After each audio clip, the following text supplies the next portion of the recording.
All right, so if someone is trying to pack up their own house, we've got the safe space to pack now. What materials and supplies do we need? So it's pretty simple. We need boxes, we need paper, Okay. we need tape, Yep. and we need markers. Done. Okay, let's see what we got here.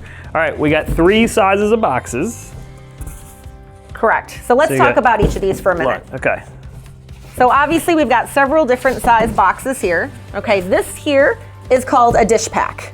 We talked about it a little earlier. This is a larger size box, but it has thicker cardboard than a regular box. So you're gonna know right away that it's a dish pack because it's gonna be a little harder to fold the edges.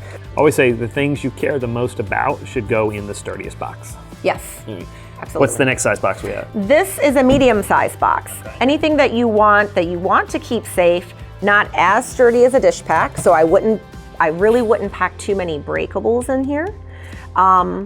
Also, you can see that it's got a pretty good amount of room in there. So if you have a lamp that's not super breakable, the base can definitely go in here. Okay, what other supplies do we need? Paper.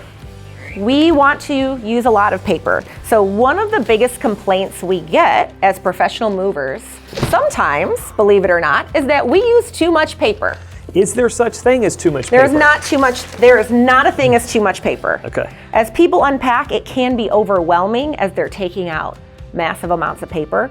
But what you want to remember as you're packing your boxes is you don't want any empty air in those boxes because then your boxes are going to crush or cave in. So you want to make sure that if you have an empty space at the top or you have a hole on the side, that you are filling it with paper, crumpled up paper.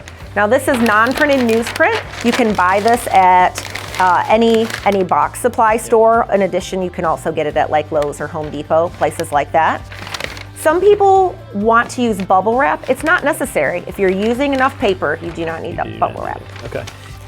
The other thing I want to point out too, when it comes to tape, you can use multiple layers of tape, especially like if you're going to pack this box with books, you want to make sure that you have enough tape on here.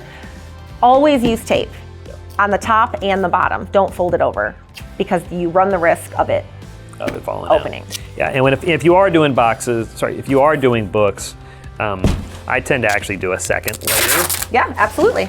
I take it down the side as well. And so I have, and this is only for books and heavy items, but I will actually take it double layered here and then 1 and 1. Anywhere else, I just do the single layer. But I do not ever skimp on tape and packing paper. Absolutely. All right, so now we know what supplies we need. The next thing we need to figure out is how to actually pack it all up. Yep.